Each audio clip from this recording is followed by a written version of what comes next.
Really Goats. I'm AK. It is episode 384, April 5th, 2026. Let me be the first to wish you and yours a happy National Caramel, whatever the world you want to call it, day. Woo! Secondly, happy Easter, everyone. Hope everybody enjoyed the family, went to church, went to Mass, did the Easter egg hunts, had nice family lunches and brunches and dinners and all kinds of stuff. We had basketball all over the place. We had a wild Division III national title game that ended today. We had the crown, the college basketball crown. Well, the Division III, Mary Washington hit a buzzer beater. Well, Emory tied it with a three-pointer, 73-73 with like 10 seconds left. Mary Washington hits a buzzer beater to win the national title game for Division III. It was absolutely electric. We got the NIT championship on this show today. Edge might show up. I know J.Y.S is boots on the ground in Augusta. It is Masters Week. So Edge might show up later. He said he was traveling too. Tex, I'm not. He's had a lot on his plate the last few weeks. So you might just be getting a full, uninterrupted 60 to 90 minutes of your boy AK here on the solo show. But we'll see. Edge might pop in. He said he was making a move, but if he doesn't, we understand and guess what? We all know the show every Sunday, every Wednesday for the people. But again, happy Easter. There's a whole bunch to talk about. We're going to talk about the Final Four, which it's that, there's so many sporting events that you look forward to, and there's certain ones that if they suck, if they stink, it's just not fun. Like the Super Bowl, if it's a blowout, it's miserable because you wait 2 weeks for a football game, and the Final Four is the same way. You wait an entire week. They give you basketball for 24 straight hours, basically, wall to wall. Your eyeballs hurt, and you're watching basketball all over the place. And then it tapers off, and you finally get the Final Four. If those games stink, you're like, man, I waited all that. So, okay, and anyway, so we'll get into Final Four. We're going to talk a little bit of the Valero Open, the Texas Open. JJ Spaun wins that one. We're going to talk hockey. We got some hockey news. We're going to talk a little bit of baseball, a little bit of NFL. We got some other stuff to talk about. So there's plenty to talk about. And you know that if we're here or I'm here, B. McCormick's here. And guess what? He said last show, and just for those of you listening to the show, if you're new to the show, we appreciate you tuning in, listening to the podcast, listening to YouTube, all that stuff. We appreciate you listening. Leave a review. Go to the podcast, wherever you get your podcasts. Hit the 5 stars. Leave a review. Helps us out a lot. And then subscribe to all the social media channels. We put a bunch of BS up. Don't take us too seriously. So if you're listening, you're new. We do record in front of a live virtual audience, which means you'll hear me shout out people from the chat. If you're listening to the podcast, like B. McCormick, he's here every time. Dude's a goat. He gave you Michael Kim top 20. Michael Kim got tied for second. Came storming back. And honestly, we've interviewed Michael Kim. So we've had Michael Kim on the show, friend of the show. Great guy, fun interview. We'll be rooting for him in Augusta. And he says, B. McCormick says, Masters Week. You're absolutely right, dude. And then Cruise One Vlogs. How's it going from YouTube? Welcome to the show. We're going to get into it. B. McCormick said he's going to make sure he has it set up done this time next year, so you don't have to do a show alone if you don't want to. Hey, honestly, I would love to have you, B. McCormick, without a doubt. And so, I've done shows by myself too. I mean, it's part of the nature of the game. We all have family, we all have kids. Sometimes stuff comes up. We got work.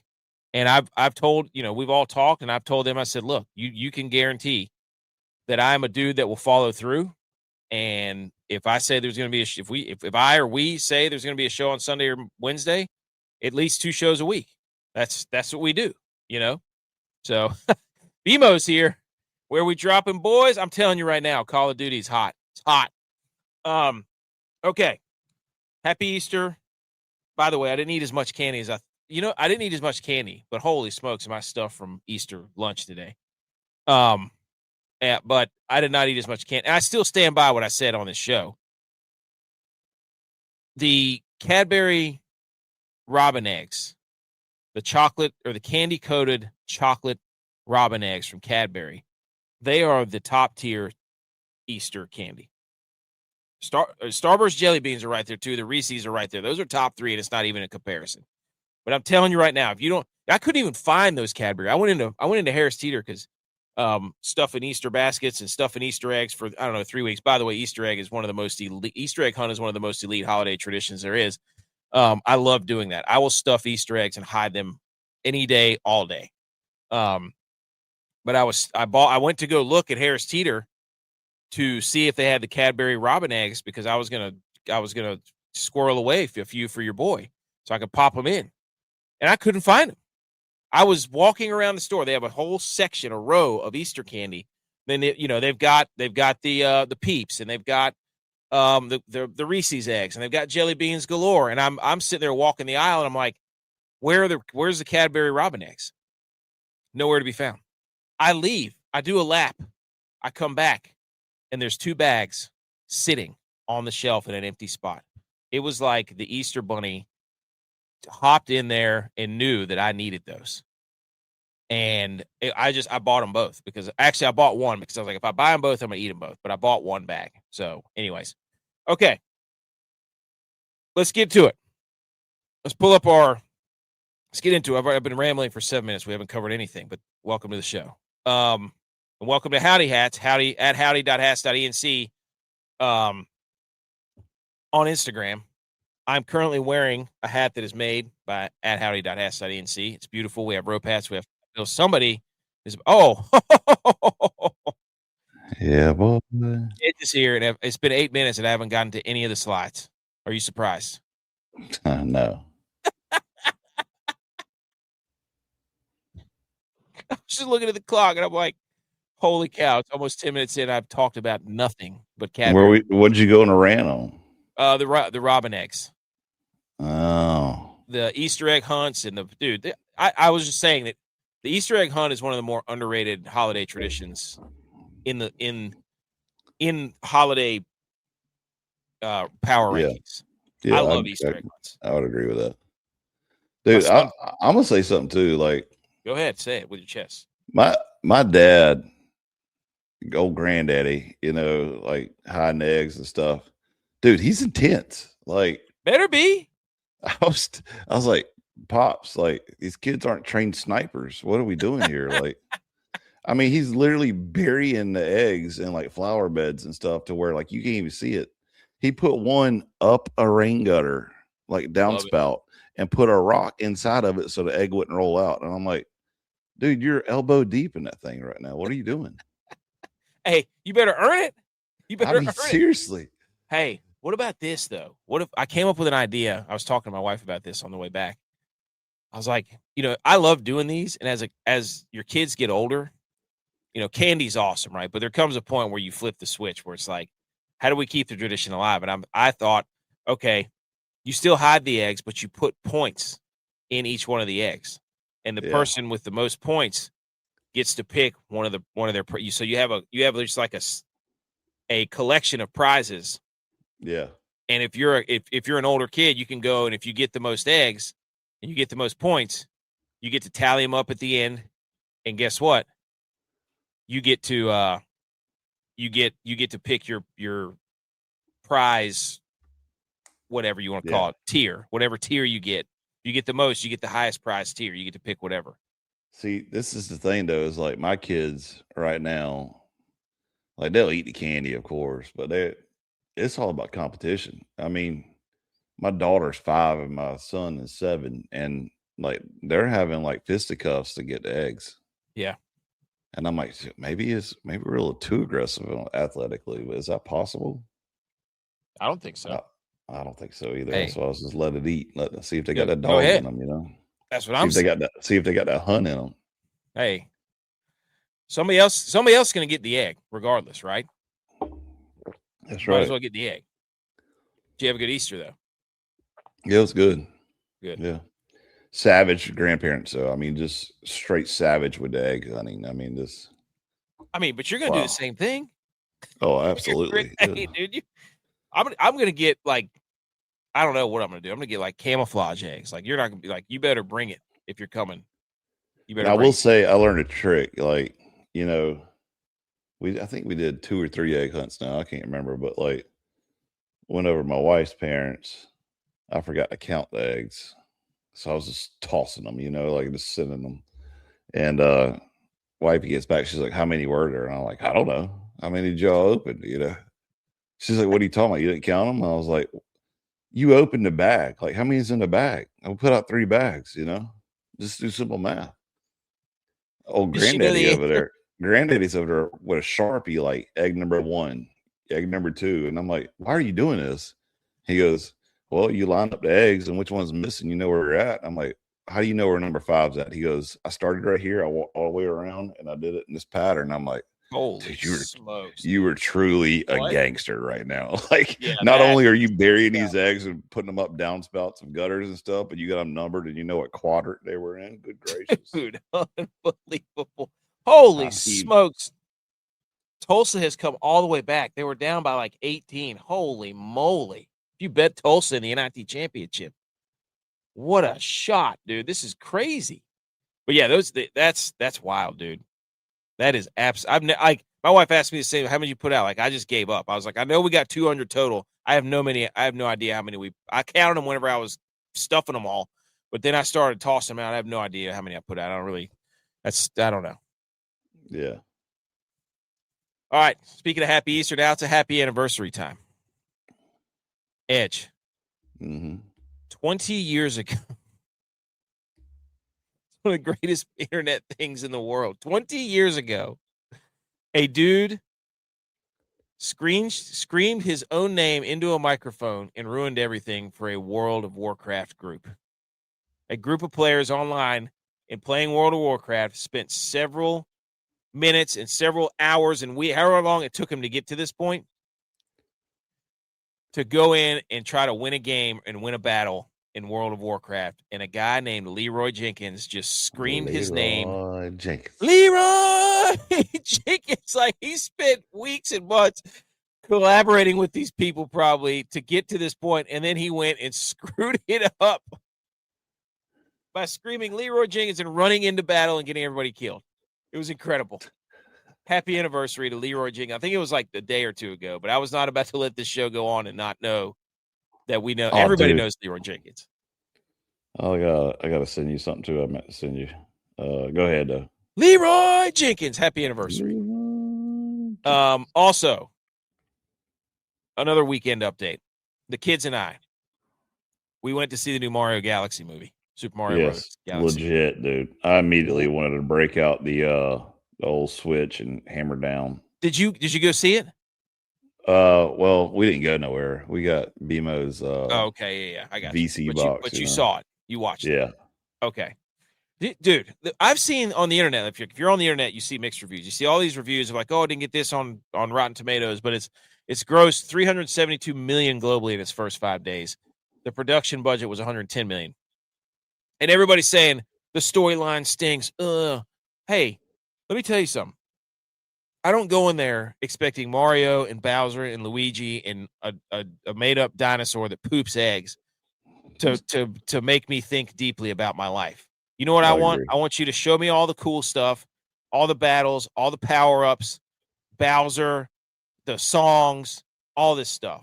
So I'm not going to ruin it for anybody who hasn't seen it, but the Bowser storyline is phenomenal in this movie, and I thought it was incredible. And my kids really enjoyed it. And they did try to cram so much into there. It was a lot, yeah. They tried to cram like it was a TikTok movie. It was like every 5 seconds they're in a new galaxy, and they're I play a lot of Mario Brothers. I didn't know some of those people, but I thought it was exactly what it needed to be.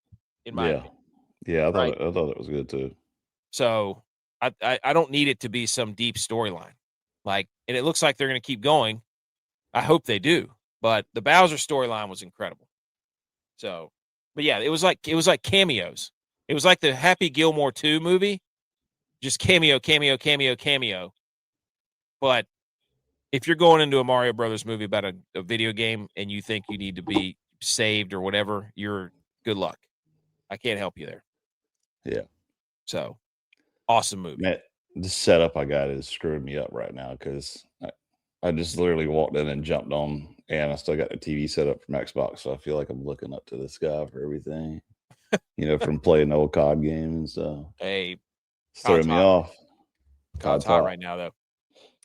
Also, my wife and I got into a discussion on our way to where we were going today, and it made me think like the Artemis 2 toilet's vent froze over, potentially causing the terrible smell astronauts reported. And NASA is tilting the spaceship toward the sun to try and thaw it out. So basically, their toilet broke, and it smells like cat piss up there. And everybody's making jokes, but apparently, the context, the reported burning smell is from the toilet gasket material heating up, not the frozen vent. NASA thawed the urine vent ice by orienting a spacecraft toward the sun. So basically, they're up there flying around in their own filth. Okay. Wow. They built a spaceship without a working toilet. Wow. That's sanitary. Dude, can you imagine?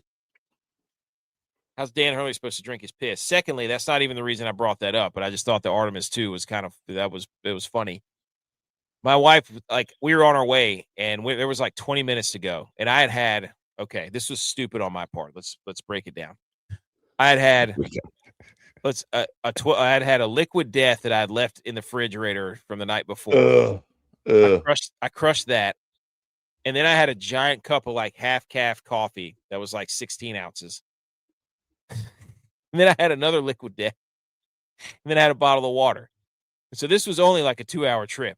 And with 15 minutes to go, I was like, I got to stop and pee. And she's like, we're going to be late. And I was like, I don't care. Like, I have to go pee. And so I pulled off the road with like 15 minutes left to go pee. She's like, you're going to make everybody in the car sit here while you go pee in it. She's like, you need to get tougher. I was like, I am tough, but I need to pee, and I'm going pee. So is that fair or foul by me? What would you do? Well, I normally don't have to worry about that. Normally my wife is the one telling me that I need to pull over. So like if I get close, like when we came back from Florida, I was getting close, like, hey, we need to make a stop, but I wasn't gonna say nothing until she said it. Yep. Now if she's asleep or something, yeah, all day I'm pulling over. Like she don't know the difference. Where are we at? Well, we're in Georgia. We ain't even left South Carolina yet, But yeah, usually I wait because females got those small bladders and all that stuff. Apparently supposedly. I do. She gives me Well, you also just drank 72 ounces of fluids before you hit the road too, like a genius. She was like, what is wrong with you? Why did you drink so much stuff? I forgot I chugged a glass of water when I woke up. So I went water, like 12 ounces of liquid death, 16 ounces of half calf decaf coffee, and then another 12 ounces of liquid death. So I had 28, 44. Yeah, I had about 60 ounces of fluid. I'm going to go ahead and say the most underrated play of all time is chugging water when you wake up. Oh, dude. Room temperature right to the dome. I mean, I don't even care what temperature it is. I'm just saying, like, I used to be like, I don't drink anything till, that coffee hits it. Yeah. First thing. And then I started like forcing myself to take vitamins first thing in the morning and chug water. Dude, it's amazing. It's a game changer. That gets you going. And then I wanted to get your opinion on this. This is from Chad at Braves2430 on Twitter. Shout out Chad. I know him. Good dude. It's a barbecue party. Is he an Alabama fan? Not a fan of him anymore. Yeah, he's an Alabama fan. But he does put out this nice, you can't see it if you're listening to the podcast. There's 9 hot dogs that are on a grill, and they're 1 to 9. It's increasing in how burnt they are, how much char they have on them, right? 1 is basically naked. 2 is got a little something. 3 and 4 have some grill marks. 5 and 6 are 5, 6, and 7 are a little charred.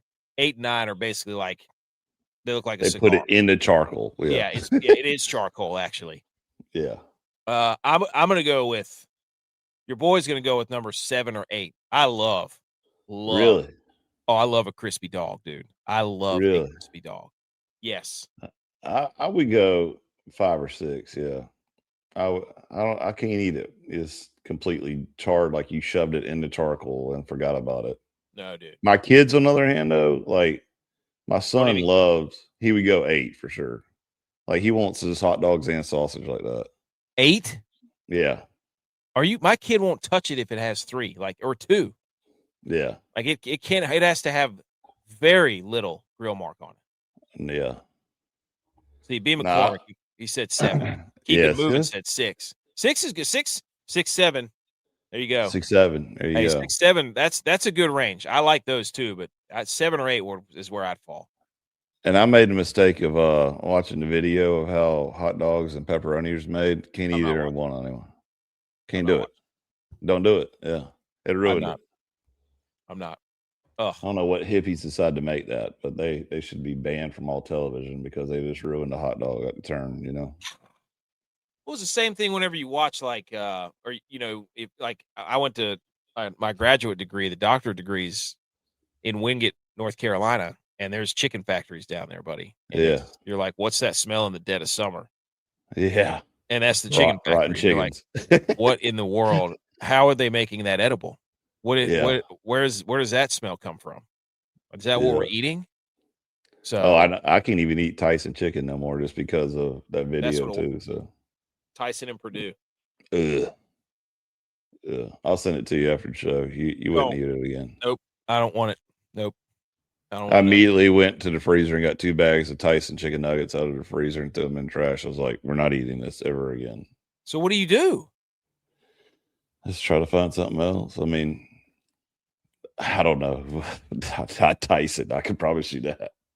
After the video, dude, they were talking about like they had frozen chicken that they were sending to McDonald's, and McDonald's was sending it back saying, hey, this is too bad. McDonald's, of all places. Their nuggets suck, dude. I hate those things. Yeah, but if they're turning food back because it's too bad. Is it marketing or what is it? How do they get the kids to be like, I want nuggets? Is it just they're shaped like dinosaurs? Like, are we that stupid? Why don't they shape broccoli like dinosaurs?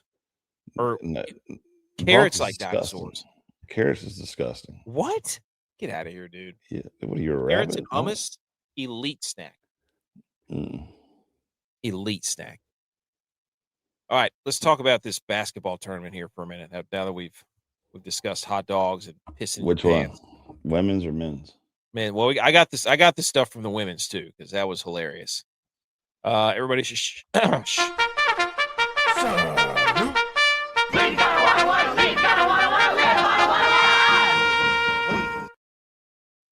All right, ladies and gentlemen, salute your sports time. We're going to talk about the Final Four, which was kind of anticlimactic, which sucked because you wait all week for sporting event, and then it lets you down, and you're like, that sucked. Good thing we got Masters Week. But this is from G.U.Y.S, and I thought the same thing. I was watching the halftime show, I had the halftime show on one of the TVs, and I look up in the panel, and this looks like they've got an entire bowling alley lane on the TV right now with how many people they had at the desk. They have 7 people there, and this desk has got to be at least 40 yards long. It's unbelievable. It looks like one of the tables at Harry Potter from Hogwarts. It's ridiculous. I don't know why they need so many people. I don't get it. They got this Dr. Naismith guy there on the end who's asking just all kinds of. It's actually Will Forte, but look like Butch's dad. I'm not even kidding. But anyways, so that's where we started with Final Four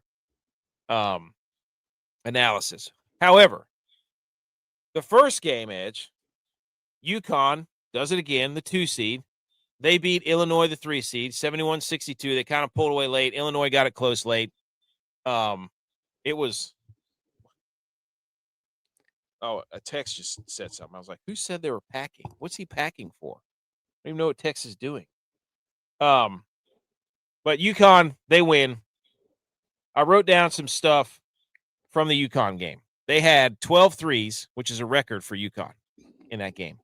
Illinois in the second half had a 10-0 run. They actually gave us a game. That game was actually better than the late game. Illinois went on a 10-0 run. The first bucket for Braylon Mullins in the second half was with 3 minutes, was a 3 with 45 seconds to go. So he hit a dagger again late for UConn, that Braylon Mullins guy with the sideburns missing and the mullet, whatever you want to call it. And he started the game hot. And then when Mullins hit that 3 late, Wagler, the other freshman, he hits a 3 for Illinois. So we're going back and forth threes. We got ourselves a ball game, and then UConn pulled away late, 71-62. Bill Murray's son coaches at UConn, but he graduated from Illinois. That was an interesting little tidbit. And so this game was better than the second game. But neither of these teams, their field goal percentages were both around 35%. which was not great. And Illinois could not hit a three-pointer to save their life. They shot 23% from three. It's terrible. So UConn does it again. Illinois turned the ball over 8 to UConn's 4. I think UConn actually had a first half without any turnovers for the first time in Hurley's tenure. So good job, UConn. Way to go. Our brackets busted. Here's a wild stat from ESPN Research from Jeff Borzillo on Twitter. Illinois' fewest points in a game over the last 3 seasons. 52 points. Shout out. 2024 Elite 8 versus UConn. 61 points. Shout out Maru. November 28, 2025 versus UConn. 62 points. 2026 Final Four versus UConn. Is Illinois, is that the kryptonite to Illinois? Is UConn? Is Dan Hurley, Mike McDonald, and Illinois' Kyle Shanahan? Because this Illinois coach can't figure out Dan Hurley.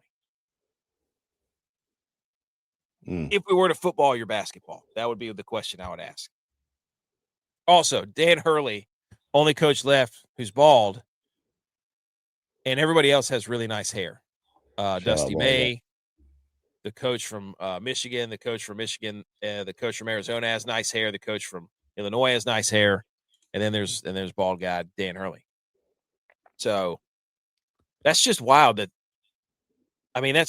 It doesn't make any sense how you can not score more than 65 points. Like they won't. That's the only 3 times they've been held under 65 the entire year was against UConn, and they did it twice.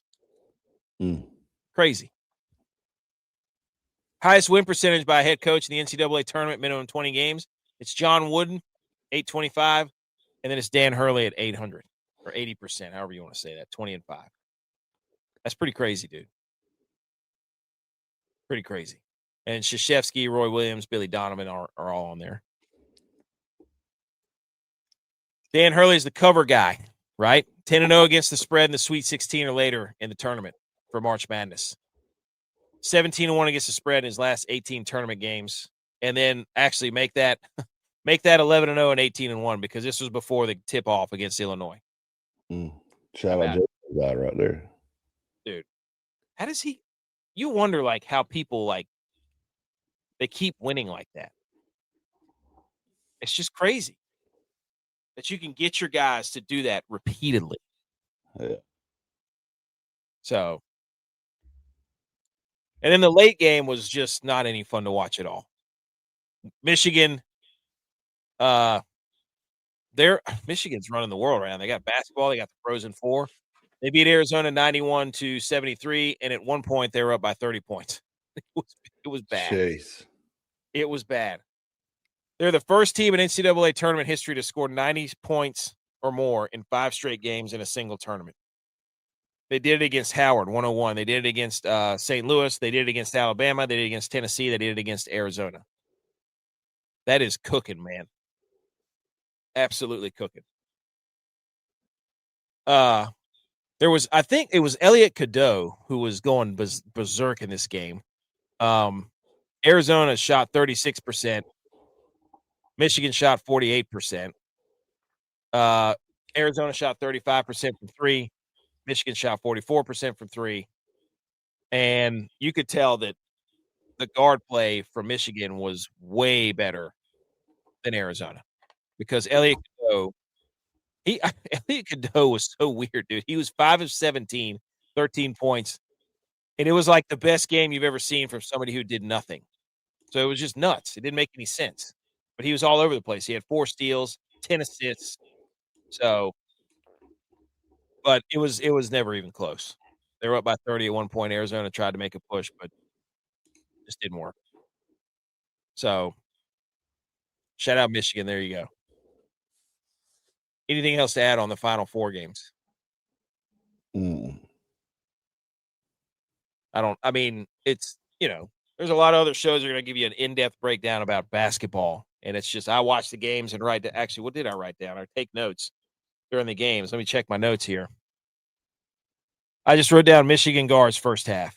And then Cadeau was 2 of 14 in the first half. And then Tommy Lloyd, there was all this speculation about him. Is he going to still stay at Arizona even though they lost? They said he was, but now would be the time to Irish goodbye him and just be like, you know what? I said I was staying, but I'm not. I'm leaving. So I don't know, but championship games tomorrow night at 8:50. Nice tip, nice game. I mean, that won't start until 9:00. I guarantee you, that game will not start until about 9:00. So, Connecticut and Michigan. Also, we got to get Ray Allen a bigger shirt. Anybody saw Ray Allen on the sideline? He had on a medium for sure. So we gotta figure that out. But okay. Here's some national title stats. Michigan is 1-6 in the national championship. UConn 6-0 national championship games. UConn lost to Arizona by 4 this year without Terrace Reed or Braylon Mullins. There you go. And Braylon Mullins makes some ridiculous shots when he needs to. Number 1, here's some more stats about the Natty. Number 1 and number 2 in 2026 Ken Pom ratings. And number 3 and number 4 all-time rated teams in Ken Pom history. Michigan and Arizona. That wasn't for the national championship. That was for last night or the Final Four game. That messed up the slides. And it didn't matter because Arizona completely got destroyed. So much for your Ken Pom. What did that do for us? Nothing. All right. Anything else on the Final Four of the Natty? I don't think so. Other news from College Basketball Edge. Listen to this. NCAA leadership is expected to finalize an expansion of the men's and women's tournaments to 76 teams soon after this year's tournament. It would add 8 games to the first 4, with 24 teams playing in an opening round before advancing into the main bracket. They just can't leave it alone. Are they idiots? Yeah. Just tell us you want to get rid of conference tournaments. You don't want conferences. That's what they want out of this, right? When are you going to play? When are you going to play this? They're going to have to eat into conference tournament time. That's what they want. They want to get rid of the same thing in football. We're not idiots. We can see what's happening, right? They're doing the same thing in college football. They're trying to render the conference championship games useless so that they can take those weekends and use them for playoff games.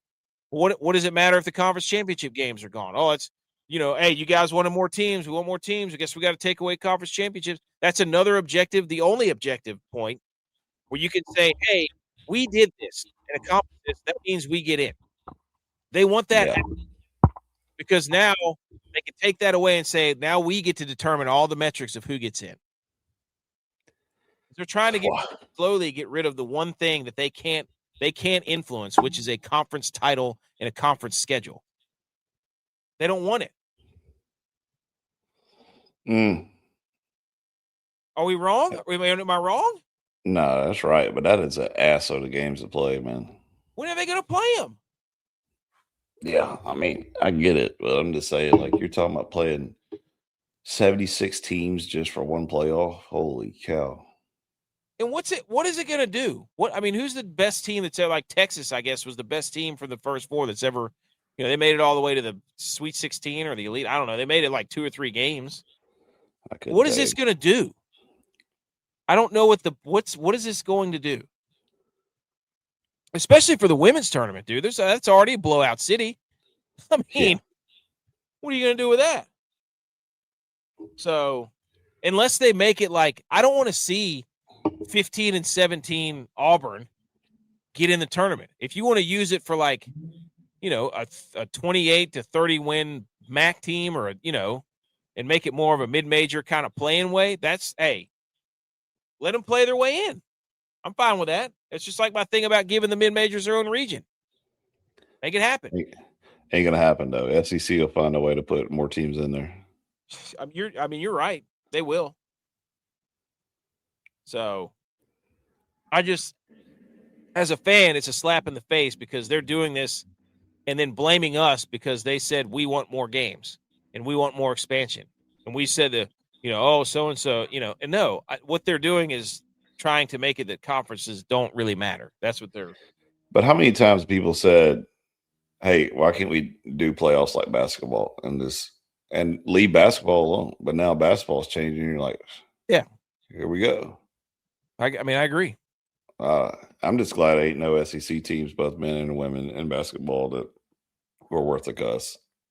It just made me South happy. Carolina Didn't win it for the women's, but they lost. They got lost. smoked today. Yeah, lost badly. Thank goodness. Speaking of which, that's all Carolina fans got now. Oh, we won our women's championship. Oh, well, yeah. Congratulations. What else did you do? Well, we won a rowing championship. No, you didn't. They used to be good at baseball. They used to be good at horse racing and stuff too, and now they're terrible at that again. So, speaking of South Carolina, did you see the interaction between Dawn Staley and Geno Auriemma? Yeah. After the game, UConn lost. They were undefeated, and then they were going up to shake hands. And Geno, apparently, this is what I've read. They said, "You didn't shake my hand before the game. What was that all about?" And Dawn Staley said, "Yes, I did," so on and so forth. And Geno lost, and he made it all about him. Didn't shake anybody's hand afterward. Then he went to the locker room, and Dawn Staley said she was going to beat his you-know-what and all this stuff. She said she could whoop his ass, yeah. And then I'd actually pay, you know what? Let's do it. There was another thing about the girl. Geno said that one of the girls from Carolina ripped one of his players' jersey. And, now the internet doesn't lie. You can't just be spouting off at the mouth, dude. Yeah. So, and I got a bunch of Carolina fans that I follow and follow me on Instagram, and of course they're all reposting videos of them shaking hands before games, and the actual UConn girl like ripping her own jersey. Yes, I saw that. And everybody's like, "What are they talking about? This is disgrace." And I'm like, it's a rivalry game by now. I mean, yes, you're right. I don't, you know how much women's basketball I watched this whole year? This right there, the old golden goose egg. But I can tell you that Carolina or UConn has been in it the last couple of years, and obviously it's a rivalry. So they're going to take shots at each other. Welcome to sports. Yes. Oh, wow. You mean you can actually have a little anger inside of you, a little fire, and get riled up, because it's a sports, it's a rivalry game. I mean, sorry, guess what? You still lost. Like, did Geno act like a little bitch? Yeah, he did. Yeah. Let's be real. Like, I'm not saying everything he did was straight, but man, it's heated. Like he's coaching for his job right now, because right now, or not now, but like after that game, he knew he had to go back to his office and sit behind a desk. And next morning, the president or somebody, athletic director, would come in his office and be like, "What does it take for you to beat Carolina? How come you can't beat them?" And he's like, "I don't know. NIL." Oh, he points the finger at everybody else. Dawn Staley is she's too mean. She's bullied to me. Whatever it is. How about you just got your ass whooped, dude? Like, get better. Yeah, basically. Yeah. That's my spin zone was. I think they're actually really good friends because they're two really good coaches, and they probably said after the game, "Let's call it. Hey, let's do some WWE shit. Let's get after it. Let's drum up some talking points for the media on Monday, because when this game was on Saturday, Monday morning that's what's going to be all over. They're going to be talking about how it's disrespectful, and if this was a man, it wouldn't have blah, blah, blah. And I'm just sitting here like I'm watching that. Like, I don't care if she's a woman. I don't care if he's a dude. I don't care what color, who they are, what they are. Yeah. I love seeing that. You know why? Because it means something to him. I would be he doesn't more like afraid. Losing to her. I would be more afraid of the 7-foot-tall female that got in between Dawn Staley and Geno to break them up, more than either one of those two. Because did you see that chick? I mean, she was like this much taller than everybody, trying to separate them. And I'm like, who is that? Assistant coach, I think is what she was. It was just, that's what they need, people to like get in each other's faces. Yeah. Like, give it to them. Good. I hope they should be the first game next year. Supposedly, though, that so UConn beat them last year. Yeah. And I don't know what the points were, but supposedly the day they came back and started practicing again, that's been in their weight room the entire time. Mm. They and supposedly the strength conditioning coach plays the audio out, like over in the gym, like in the weight room That's what they of did. the final seconds, where they're calling a game and stuff. And I was like, dude, you talking about getting heated right there. I mean, that's enough to make anybody want to go fight, Dude, the summer that we went up to play Michigan, Art Dillman played the fight song for Michigan basically the entire time we were in the weight room.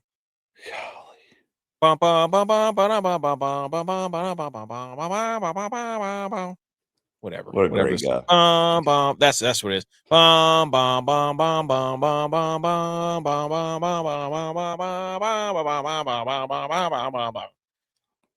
Gazillion times before we went up there. Then we whooped their ass. Who's better, strength coach, Dillman or Coach Ken? Damn, both those guys are legends, dude.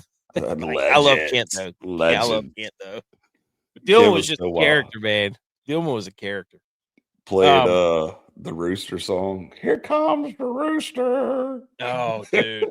Alice in Chains, man. Yes. R.I.P. Lane Staley. I've been listening to a lot of Alice in Chains lately, dude. They got some bangers, man. That era of rock was just something, dude. It was totally different. But Geno he issued a statement. It's no excuse how he handled the end of the game. He said he wants to apologize for the state. He doesn't say he apologized to Dawn. He apologizes to the staff. Like, these two apparently do not like each other, and that's good for basketball. We need absolutely. this. Like, you don't want everybody to get along. That sucks. Yep. There you go. There's a picture of her right there. Look at her just coming over here separating them. Oh, dude, yeah. The chick right there in the middle, just hovering over everybody. He said his personal relationship with Dawn Staley doesn't extend beyond their games against each other. And he said, quote, "Not really. We don't have a lot in common. Dawn was my assistant on the Olympic team, and I have a tremendous amount of respect for what she's done at South Carolina." That's great, dude. I mean, if you're sitting there like you want to be the dog. What did Ric Flair say? In order to beat the man, you got to beat you. In order to be the man, you got to beat the man. And these two are constantly up there. Yep. I don't know how you could be friends with somebody. All right. You got anything else on that? Good for UCLA for. Oh, that's their first title in school history. Good for them. That just shows you what NIL money can do right there. Oh yeah, yeah. Who doesn't want to go to Los Angeles? Right. Okay. I think I have a fix for NIL too, but we'll get to that later. What is it? You want me to give it to you now? Well, yeah, sure. Okay. Why not? So, NIL, it doesn't matter, guys, girls, whatever. They sign a contract for the money. They only get $100,000 for the 4 years that they're in college, and they cannot claim any of that money till the end of their contract. So they sign a contract for a 1-year deal. They can't get any of it until that 1 year is over. Sign a 2-year deal, can't get any of the money till 2 years is over. That eliminates all this bouncing around shit. They sign a 4-year deal, they can't get any of that money until 4 years. They'll just get like $150,000 to live off of, which is, seems like $1 million alone while you're in college, Well, yeah. You imagine getting $150,000 check while you're in college. Well, see, that's not what they want, though. That's not what the kids want. I mean, that's a smart way to do it, but they want to be able to buy the cars and the jewelry and the. Yeah, I get that, but that's how you fix NIL, though. You won't. In reality, what they should be doing is living. That'll make them live within their means. That's right. That's what they need. And you want to get paid to play. We'll pay you at the end of the year, and when our contract is over, here you go. Or give them if they sign a 4-year deal, pay them once a year, every year. That's doable. I wonder how much that money actually gets saved, and Are you kidding me, dude? Just blown before they graduate. I wonder if they actually how much there's no policing. Like, those people could say, "Hey, we're going to give you a deal," and they don't ever even give them the money. I'm sure that happens too. I used to day trade while I was in college. And I would go out to the bars and blow the money before the money even hit my bank account. Like you telling me these kids ain't doing the same thing? Oh, 100%. Yeah, I mean, could you imagine how many like we would own the bars Dude, in Boone if $150,000. we were getting thousands or millions of dollars to play a ball? That'd be crazy, I dude. would have bought Flipside myself and be like, I Yeah. own this bar now. This is my crew drinking, like That would be insane, dude. That'd be insane. Yeah. That'd be a lot to handle too. There'd be people all over you. There'd be people after you. You'd have to be careful. yeah. To golf. The Valero Nice. Texas Open. JJ Spaun does it again, man. He did it. He won at Valero Open. He won the Valero Open a couple years ago. And then he won the U.S. Open, and this is his third win at the Valero again. He came from behind, had an absolutely sick shot on 17. The wind was whipping. The rain was going. He had an eagle on 17 where he drove the green, made the putt. Boom, that put him into first place. And then our guy Mike Kim also had a pretty good day, but JJ Spaun, he had a pretty, he contemplated quitting. He was hit by a car whenever he was 5 when he was skateboarding. Like he called one of his old golf coaches to ask about teaching degrees, and then all of a sudden he finishes behind Rory at the Players, and then wins the U.S. Open last year, and then starts winning another. He wins a Valero again. So he's made himself a nice little career now. He's going to get to play at Augusta, so he's a pretty good golfer. But some other stuff that happened out there was it was a fun ending because Bobby McIntyre, he made it an eagle on 17, the same one that Spaun made the eagle on to take the lead. So he was one back going into 18. Bobby Mack was, and then Bobby Mack put one in the fairway on 18, and he's one back on a par 5, and then he hits an absolute duck hook on his second shot into the gallery, into the mud. He got a pretty good break though because they let him drop it. They let him get relief into some better grass. And then he hit that short and right in front of the green, missed the putt. JJ Spaun wins. And then they sent out some absolute behemoth monster, looked like that chick in between Oriema and Staley, to interview JJ Spaun on the practice range. Because JJ Spaun was like, he didn't even dude. They sent. I'm telling you, that guy was like 7 foot tall. It looked like Tracy Wolfson, except JJ Spaun was Tracy Wolfson interviewing some 7-footer. JJ's what, 5'8", 5'9"? You can't do that to him. You can't do that to him. You need to get a smaller reporter. Man's got a family, dude. Like they sent out this freaking freaking Yao Ming looking guy, like 7 feet tall. JJ Spawn's like looking up to him like he's, like he's a 5-year-old. Ridiculous. So, also shout out Tony Finau for his outfit on Saturday. He had on some see-through like linebacker jersey from the 90s, dude. It was crazy. What? The old mesh jerseys? Tony, yeah. Like, the 51st Dates? Yeah. 51st Dates, the guy with the football jersey on? That's what he looked like. It was ridiculous. But anyways, it was a fun ending to that tournament. Like the Valero Texas That Open. shirt reminds me of the hats we used to have made. Like, nice. You got nice shirt, Yep. And then you got the old hats we made. Hey. Nah. That comes up every time I send I get a message from you or you call me. It was also JJ Spawn's caddy's birthday. So how about that? It's a nice little payout. Mm-hmm. This season before winning the Valero, he was tied for 40th, miscut, 45th, miscut, 24th, miscut. So he was not doing well. Jeez. That's kind of JJ Spaun golf, though. Like the Vince Young thing, like don't do anything in the first half and then go the hell off in the second half.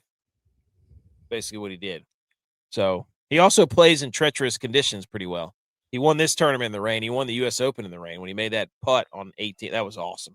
Never forget that. Were there a bunch of big names playing today, or was kind of the big dogs? Yeah, I mean, Ludwig Oberg and Bobby Mack are some pretty big names. Okay. Ricky didn't make the cut. Majority of them's hanging out for the Masters right now. Yeah. So there was a lot of people that took off, but you had, Mike Kim had Mike Kim, we interviewed Mike Kim. He had a great tournament. Yeah. He came screaming up the leaderboard on Saturday. Tommy Fleetwood was playing in this tournament. Novak, he finished tied for 14th. He was 10 under. We interviewed that guy. Shout out Novak. Millie Goats Bump holding strong right now. JT Poston was in this thing. So there were some big names here. Billy Horschel was in this thing. So Harmon was playing. Finau was in it. You know, I think a lot of the other guys they're getting prepped for next week. Speaking of next week, speaking of the Masters, What's going telling on you, man, Augusta? can't wait for that. Cannot wait for that guy's music videos. I know. What do you need to do? So the Masters, just one of the greatest traditions in sports. Everybody loves it. I already told my wife, I was like, look, we're checking out this week at Thursday. Like Thursday to Sunday, it's over. I don't know what you got planned, but it's canceled because I might go get another vasectomy. Just to make sure. Just to make sure I could sit on the couch. Yeah. It's just having to do an exploratory surgery in there to see if there's anything else, see if everything works. We got lucky this year though, because it's spring break for our kids this week. So heck yeah. See, last year we were a week ahead, so we just came off spring break and then went to Masters, and I was like, of course they're all jacked up and riled up, and I was like, y'all just need to go outside and count the blades of grass while I'm watching golf right now. Yep. It needs to be understood. We're gonna hopefully get them good and tired. I think we're coming back from Clemson Thursday, so we should be. Where are you going? We're going up to Clemson for spring break. What are you going to do there? I don't know, a little bit of everything. Okay. I got some buddies that are giving us tours at the football facility and oh, nice. Do a tour of like the fancy rich side of the stadium that our kids will never go except unless they go on the tour. Like in the suites and in the Masters Club and all that stuff. Yeah, right, dude. You don't know that. You don't know that. You got to believe. You got to believe. Check out his parking spot. I lost my parking spot this year. What? Yeah, but I believe it's going to be gone. Oh, my goodness, dude. Everybody's getting booted down because they keep doing freaking construction. Dang, dude. You give more money. Maybe they'll give it back to you. I'm not giving them no more money. Nah, they're done with the money right now. Speaking of the Masters, this is from Sharpside Golf, ladies and gentlemen. We're going to start talking about the Masters here. Wait, what happened to my other slide? I had another slide in here that should have been before this. There we go. The Masters, the concession menu. Always, we're obligated to talk about the concessions menu. Obviously, the big selling point of the Masters is the fact that they don't change their prices on their concessions. Right? Oh man, that's glorious. Yes. Right. You got all your sandwiches are $3 or less. You can get a pimento cheese sandwich for $1.50. All the snacks are $3 or less. Advil and Aleve are 75 cents. That's kind of a weird. And then all your drinks are $2. You gotta get that morning hangover headache out of the way. So just pop a $75 or 75-cent Aleve and. So, but yeah, I mean, like that's egg salad, pimento cheese, chicken salad on honey wheat, ham and cheese on rye. Like, dude, if they gave you the over-under is $22.50 is what this tweet says from the Bleacher Betting Report or whatever they're called. But that's, I think you have to try the Georgia peach ice cream sandwich. You got to go with the pimento cheese sandwich. And I'd probably the Masters Club. Yeah, I'd probably get a club. The Masters Club. Yeah, the Masters Club. Absolutely. Yeah. Sorry, I don't want to get us banned. You know what I mean? Yeah. Like they did to I wouldn't eat no Georgia peach ice cream or Georgia pecan caramel popcorn either, just because it's got Georgia in it. I'd eat the peach ice cream sandwich. No, SEC can suck it. I'm not even eating their food. Oh, speaking of which, another SEC championship, NIT champs. Oh, NIT. Auburn beat Tulsa or two. Who was it? Was it Tulsa? I think it was Tulsa. They came back. What a game. It was a crazy game. But okay. So that's where you start with the Masters, of course. But really what we're going to do is just a little, let's just tickle our fancy. Wait, you know what we should do right now? What? Go back to the menu. We should start having Wednesday you got egg salad. Thursday, you got pimento cheese. Make your like lineup for your food for the week based off of the Masters menu. I hate egg salad, by the way. Yeah, I don't know if I could do that either. Yeah. I could eat everything eggs but egg salad. I'm just not a big chicken, tuna, egg, potatoes. I'm just not a big. Agreed. Yeah. I don't want chunky salad. I want a salad with lettuce. So Georgia Tech and the ACC. Shut up, BMO. He's a North Carolina fan. Is Hedges team yes, it is the Panthers. He's a big Panthers guy. No, it's not. B. McCormick. You know better than that. Also, big news before we get into that: Mickelson and Tiger Woods to miss the Masters, first time in 29 years. Ooh, wait, did both of them miss together? Mickelson's out. He put out a statement about how I don't know what's going on, but it's some sort of personal health statement. So we're not going to get either one of these guys for the first, like in our whole adult life, we're going to be watching the Masters for the first time without one of these guys. That's crazy, dude. Insane. That's insane. I don't remember a Masters without Tiger or Phil. The legends are getting old. Who is going to be the next Tiger and Phil? I guess Scotty. Who's going to be Phil? Who's Phil? I don't know. We need a Phil. We need two people constantly battling it out. We need somebody trying to be Phil, I feel like. Yeah, but he left. He could have been. It could have been Scotty and DeChambeau. And it could have been duking it out, or it could have been Scotty and Rahm. Yeah. Rory just doesn't care anymore. So who is the Phil? Yeah, but does it count that they left now that it lives over? Well, I don't, but they don't play against each other all the time. Like Phil and Tiger would go at it all the time. Sports, but I mean, but Liv is done now, right? Like they're getting this. They're still going, but I think people are starting to come back.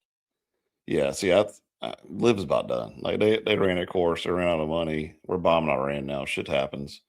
So they're on the way out right now. So it'll.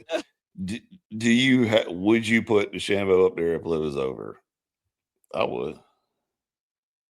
Yeah. Well, Brooks Koepka and DeChambeau were on that trajectory, but we were just talking about Staley and Oriema. Like we need two people. That's why tennis is so fun to watch. Like you had Djokovic and Alcaraz and Sinner, and like you need two people to be at each other that are at the peak. That's what creates cinema. The next UConn South Carolina game is going to be freaking box office. Just not for the game, but because to see those two, you need that. All right. What about Augusta? It's a second shot golf course, right? People think it's the putting and the undulation and this. You have to be precise off the tee. You got to put it in your spot off the tee, but you can make up for it if you hit your second shot well. Your proximity from the fairway is what you need on this course. Year after year, it ranks inside the bottom 10 on tour in penalty rate when missing a fairway. If you don't hit the fairway, you're screwed because then you can't hit. The way it's set up is and J.Y. has been there. The way it's set up is you have to hit certain platforms and plateaus and areas, and if not, you've got to hit it in other spots away, and you're pretty much assuring yourself a 2 or a 3 putt. So you have to be able to put it on the green where you want to. There's quite literally no rough on the course. It's called the second cut, meaning missed drives are far less punishing than most courses. It also ranks as the hardest course to gain strokes on the field via approach. Iron approach and approach play is so important that the Masters below are the 10 players gaining the most strokes via approach over the last 12 rounds heading into the Masters. So there is no rough, really. It's second cut, so you can get access to it, but you have to be precise. Otherwise, your ball's going to roll off the green and you're going to be screwed. So Morikawa, Adam Scott, Corey Connors, Brooks Koepka, Cam Young, Schauffele, Spieth, Bhatia, Oberg, and Højgaard. It's supposed to show who's in form with their irons. So one of these guys could potentially win the Masters. Top 10 percentage of the Masters since 2010. Scotty, 67%. He's inside the top 10 from since 2010. Dude. Jeez. Xander, too, 63%. Cam Smith, John Rahm, Cam Young, Morikawa, Connors, Spieth, Rory, Sungjae, Patrick Reed. Patrick Reed loves this course, by the way. So these are people to just keep an eye on for the tournament. You can see this crossover. Morikawa's on that same list. Connors is on there. Schauffele's on there. Spieth is on there. So top trends for the Masters next week from Golf Tips Checker. All 14 of the last winners made the cut. It's generally wise to back golfers likely to play through the weekend. 9 of the last 10 winners were actually good at golf. There you go. Focus on players with strong ability and steer clear of those who suck. Very nice. Avoid unexpected withdrawals. 8 of the last 8 winners didn't withdraw. Okay, this is dumb. Dude, I read that and I was like, this sounds like some tips that I would put out there, That's great, dude. He's I know exactly what that guy's doing. Because everybody, as soon as Masters Week hit, everybody drops out. The last 5 Masters champions did these 3 things. Here's a thread. And then you have to click on their tweet and then read their thread about. And then the last tip about the Masters is it's officially surpassed the Super Bowl, and the World Cup is the most expensive sport ticket. $2,000 to go watch a practice round, $16,000 for Thursday, $8,000 for Sunday. They started cracking down on resellers, so the supply is very limited. They've been losing their ticket privileges, the resellers have, if caught, so now it's happening only on the true black market channels. They've been wanting to stop these people for years. So if you don't win the lottery, basically you're screwed because you can't really – I guess you can't afford that if you want to. Oh, that's what I was wondering. So if you win the lottery, you don't have to pay these prices. No, you don't. You still have to pay a price, but not that price. No, I was about to say because, man, if we put it in like the day after the Masters or whenever it went live. Yeah. Oh, yeah. If I knew we had to pay this much, I wouldn't even put in for it. But no, you don't have to pay that. But that is steep, though. That's Good crazy, Christ. Isn't it? The Super Bowl is getting up there, but $16,000 for a ticket is on Thursday too. How much is it on Sunday? 8. It's less on Sunday. Why is that? Everybody's going to work and bouncing out or something. I don't know. I feel like if Thursday's $16,000, Sunday would be like $30,000. Yeah, I don't know. I'm not sure. 11 of the last 13 Masters winners were at 1.7 plus strokes gained tee to green in the first 3 months leading into the Masters. Here's the final list this year. Morikawa, there he is again. All right, yeah, I'm betting Morikawa, dude. See, but you do that, and then he'll let you down, dude. That's right when you think Morikawa is going to give it to you. He will. The last 3 slides you put up there is Morikawa. You're doing this to me. You're telling me. Hey, there's Cam Young. Cam Young's there too. Fitzpatrick, Rahm, Scotty, Rory, yeah, Scotty, of course. Scotty just had his second kid. J.B. had a great point. He said, "Is Scotty going to get arrested?" The last major he played, and after one of his son was born, he got arrested and went out there and shot at 65. I feel like you got to call the cops on him right now, right? Just to keep the tradition alive. His wife should do it as soon as he leaves the parking lot. Hey, he's got a kilo of Colombian Bam Bam up under his car. Just Ricky Bobby his ass right out of the driveway. It's got to be at the golf course, though, right? Oh yeah, right in front of it. They should prank him. Yeah, that's what I'm saying. If I'm Rory or somebody, I'm buying a siren and following him in and like getting a blue light, like impersonating a police officer, and just risk getting arrested. You could pay a cop up there doing security, like, dude, I'll pay you $500 to pull this guy over right now, put him in handcuffs, and they would do it. I would do it anyway. Oh, anyways, that's a list. That's a good list. And guess what? Jason Kelsey, he's going to be the on-course reporter during the par 3 contest at Augusta. Dude, making his debut at TGL, and Pat McAfee's really mad. Like, okay, here we go. More Kelsey. That's what everybody wanted. I don't give a shit about Pat McAfee being mad. What I'm mad about is how come Kilgore didn't get all this? Kilgore's way better sitter than Kelsey. Yeah. Kilgore was number 67, too. That's what I'm saying. He could have been Mr. Kilgore is a G. This guy is just – he had Amazon that he paid him to follow him to make a movie. It's all because of his brother. It's all all the T-Swifties are like, oh, yeah, the other brother. They're so wild and crazy. And so this, they are force feeding the Kelseys down our throat. We don't want it. I don't want it. I don't want to see him. I don't know who keeps telling them the people want this, but everybody's trying to get a piece of it. And then here's what his wife says. Kylie Kelsey wants everyone to stop asking about Travis and Kelsey Taylor Swift's wedding. Well, the fame that you have, that you've acquired, and that you keep putting yourself out there in front of everybody, if you didn't want it, then don't do a show. Because when you put yourself in front of a microphone, they're going to ask you questions. Yeah. Guess what? When my brother is about to get married, I get questions. I got questions all the time. Hey, how's your brother? How's their wife? So welcome to real life. Like, what are you talking about? People not asking you about the wedding. Don't do a show then. If you have a microphone, what do you want? You don't expect somebody to ask you a question? I mean, B. McCormick's over here peppering us with questions right now in the comments. So I know yeah, he was it's saying the same for everything. Hey, that's what I'm saying. He said he hates egg salad too. Hard-boiled eggs, dude. I love hard-boiled eggs. I eat like 5 hard-boiled eggs a day. But anyways, I love this. She's like, stop asking about Travis and Taylor's wedding. It's like, that's the reason why you're getting everything you're getting. Agreed. And I don't stop making us watch your husband on TV.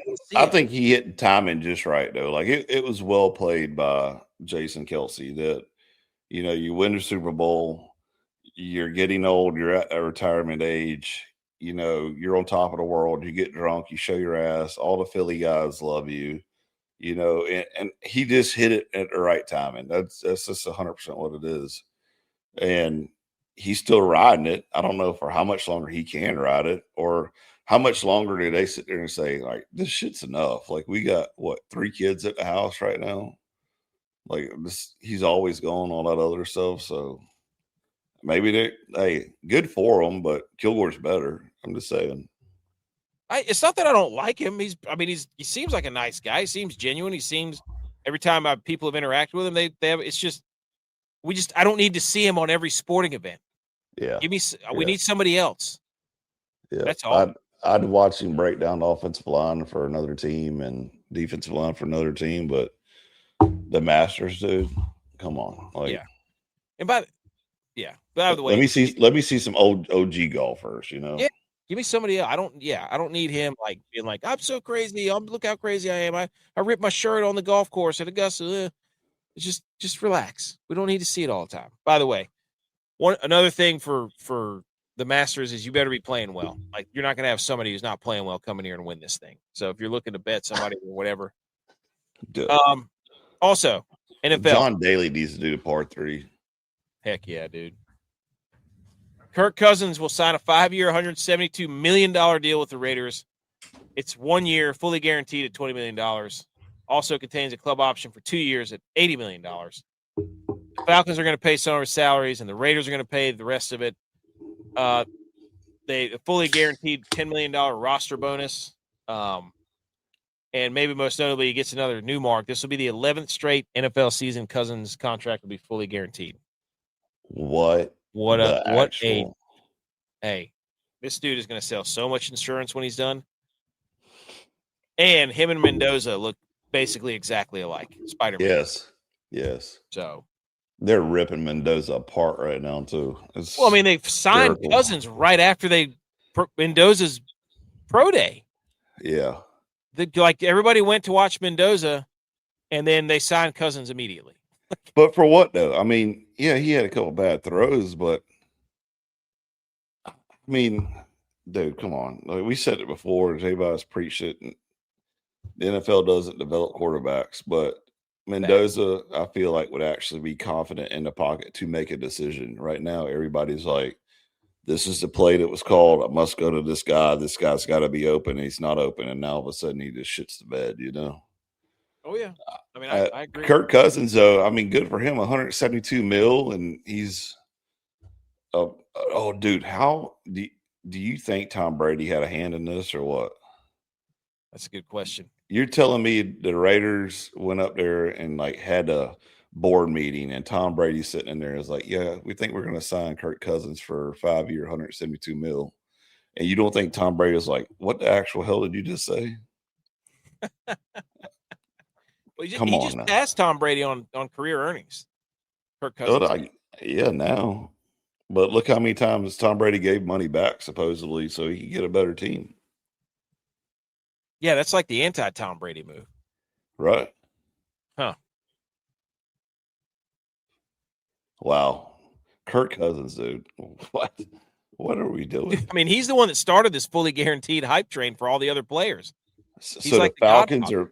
the Falcons are paying him 8.7 this season, and the Raiders Yeah. are going another 1.3. Yeah. 10 million. Golly, dude. Just he's the one that started all this, and he looks like such a likable guy. So Yeah, ask Alan how he is. yeah. On to hockey. The Jets are now in sole possession for the longest playoff drought of the 4 big sports leagues because the Buffalo Sabres have made the playoffs for the first time in 15 years, and the Jets now have the longest playoff drought in sports. And it doesn't look like that's going to end anytime soon. No, sir. It will be another year added to it. The Bills and the Patriots now on the rise. The Dolphins suck, so they'll be fighting for the bottom of that division for the next 5 years. More hockey, dude. The Frozen Four. I mentioned this earlier. Michigan's in the national championship in basketball. They have a chance to do it in hockey as well. The Frozen Four, Michigan, North Dakota, Denver, Wisconsin. The Big Ten's at it again, dude. 50% of the Frozen Four, Big Ten. The SEC's done. It's over. The Big Ten is running everything. SEC and the Frozen Four, dude. Oh, come on. I'm surprised they have not figured out a way to rig it so they could get in there. Who are you picking out of Final Four? Denver. Denver's always a wagon. Yeah. Denver or North Dakota? North Dakota? Yeah, that's what I'd go. North Dakota. North Dakota. Let's ride it then. North Dakota for the boys. Yeah. It's in Las Vegas. They start on April 9th, so you get the Masters this week, and you get the freaking Frozen Four in 4 days. I guess that's on Thursday night. When's the night? I don't know. Whoa. My Apple Watch was talking to me right there. The 9th is Thursday. So you get the Masters, and then you get to cut on 5 p.m. as soon as the Masters closing out, Michigan and Denver, and then North Dakota, Wisconsin. Hell yeah. That's a Thursday right there, buddy. That's an absolute Thursday. And then on the 11th, which is Saturday 5:30. 5:30 after golf is over. Golf's over. You go right into the Frozen Four Natty. Golly, dude. We are saving. That's what I'm talking about. Now. Then you go right into Call of Duty because that'll be over at 9:00. Also, the New York Islanders have fired Patrick Roy and hired Peter DeBoer with 4 games remaining, which is crazy because they're still in the playoff race. It's so hard to watch legend players get fired from stuff because you're like, Patrick Roy was a legend. Yeah. And he's getting fired left and right as a coach. And it's just like, man, just stop, dude. Go do something else. Go be Jason Kelsey for hockey. Go sell sticks. Go do something else. Go anything. Baseball news. Here's a story about baseball. Errol Segal, a 50-year-old Dodgers season ticket holder, says this is the first year the Dodgers won't print a season ticket. No. 50-year Dodgers season ticket. He's an 81-year-old man. He has a 50-year-old man. He has a flip phone. Oh, I did. Well, that was my bad. He's had Dodgers season tickets for 50 years, and he's 81. He has a flip phone, and now he doesn't know what to do because the Dodgers won't print his tickets. I guess there has to be a press conference. You have to announce an ultimatum, or you have to get one of those hats like the high school football recruits, lay them out on the table and be like, look, you know what? We need to create this guy on Instagram, and we need to do a transfer in an NIL portal social media graphic. So, and also now Jitterbug or whatever that old man's phone is that he probably has as a flip phone. Also make smartphones where you can download it, at least get your app done. No, he has to put the Dodgers' feet to the fire here by threatening to transfer. He's got to delete all the Dodgers from his social media profile and then hold their. He got no social media. You kidding me?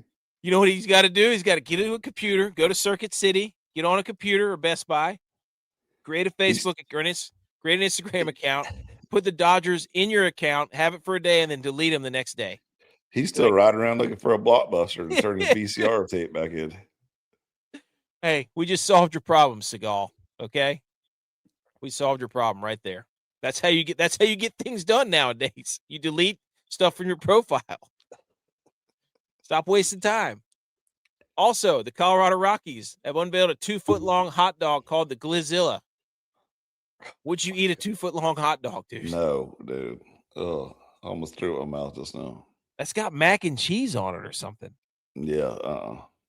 That's crazy. Would you now this, dude, the Rangers. They've got the 9th inning rally sombrero, and it's a nacho hat, dude. It's Tell like me a how sombrero. long you're wearing that before somebody jumps up.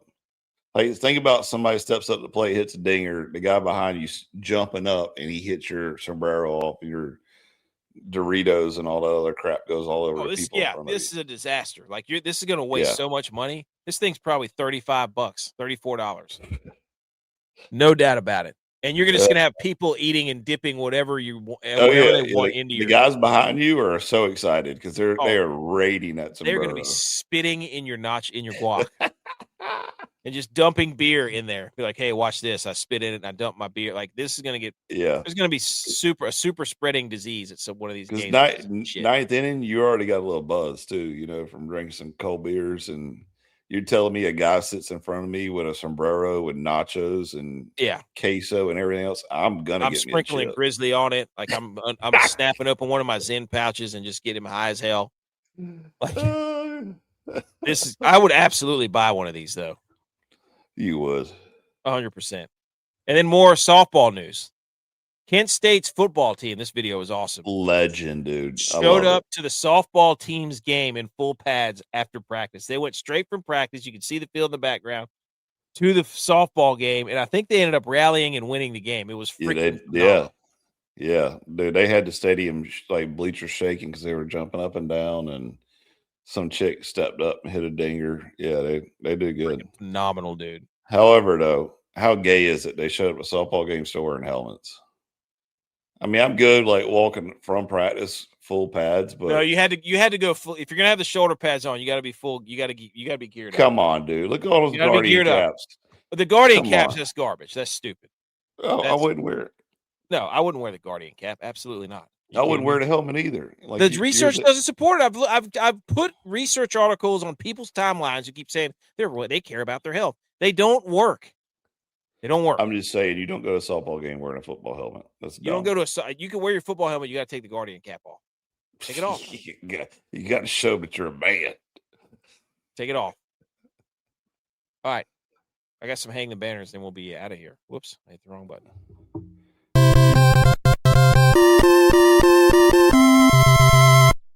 You did it! Congratulations! Hang the Banner is brought to you by Fourth Quarter Performance. Get your creatine, your protein, your BCAAs, your super greens. Promo code GOATS20. FourthQuarterPerformance.com. Do it. Hang the Banner for schools in China have introduced digital pets that students can only look after through schoolwork. Completing tasks earns them points to feed and grow the virtual companions. I remember this little Tamagotchi pet. Yes. Did you have one of these?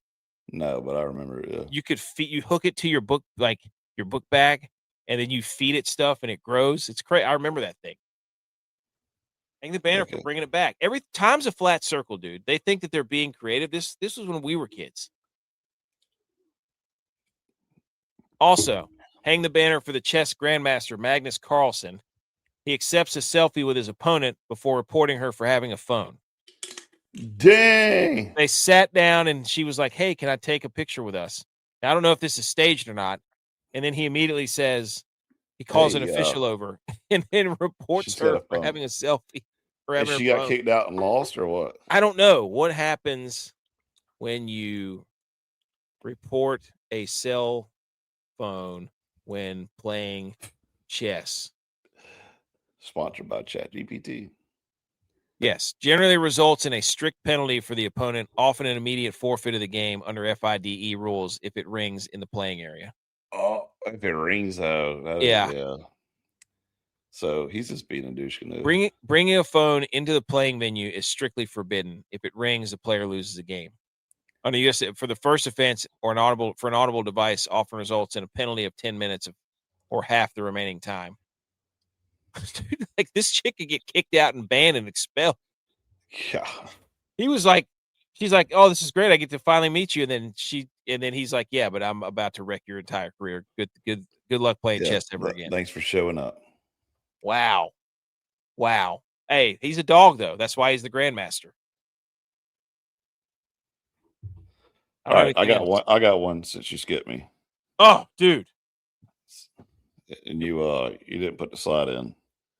You want me to try to do it real quick? No. We got the draft coming up, right? Yep. Oh God, what's his name? I'm trying to look for his name.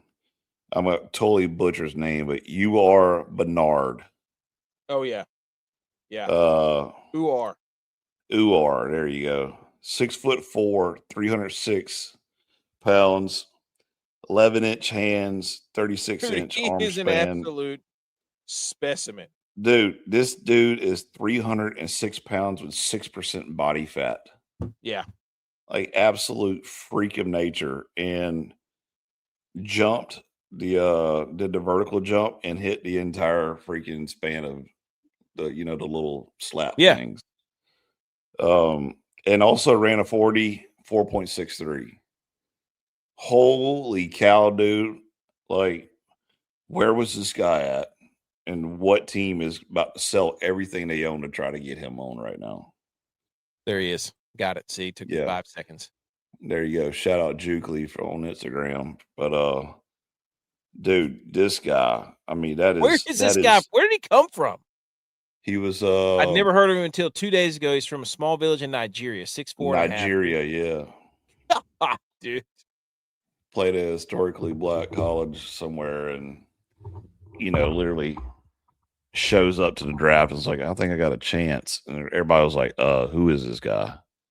Yeah, measured at HBCU showcase. Who is this? Uar Bernard. He's the first thing that comes up on Google. Okay.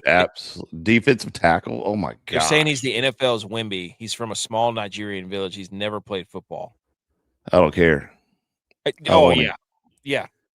And that's his RAS score is insane. They're saying look at that dude. Yeah. I mean, the height, the weight, the 31 reps on the bench, 39-inch vertical, broad jump. What is that? 10 foot, 10 inches? He's 300 pounds and runs a 4.6. That's what I'm saying, dude. That's 300 pounds with 6% body fat. That's insane.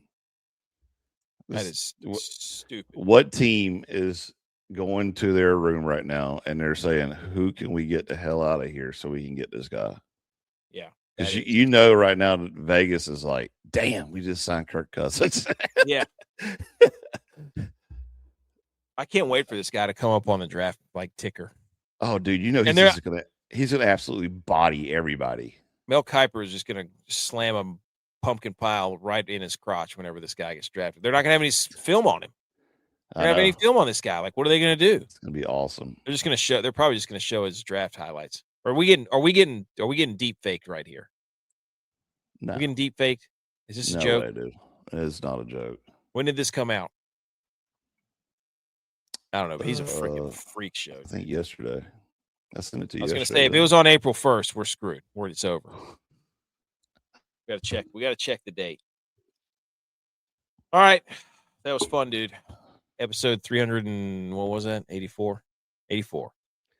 215 according to behind you. Hey, episode 215, dude. I've made it. Look out. This streak's still alive. Happy Masters Week. Happy Easter. Happy anniversary, Leroy Jenkins. All that stuff. Thank you, everybody, for tuning in. Jenkins. Thank you, B. McCoy. Game tomorrow night. Natty. See you later, everybody. Good night.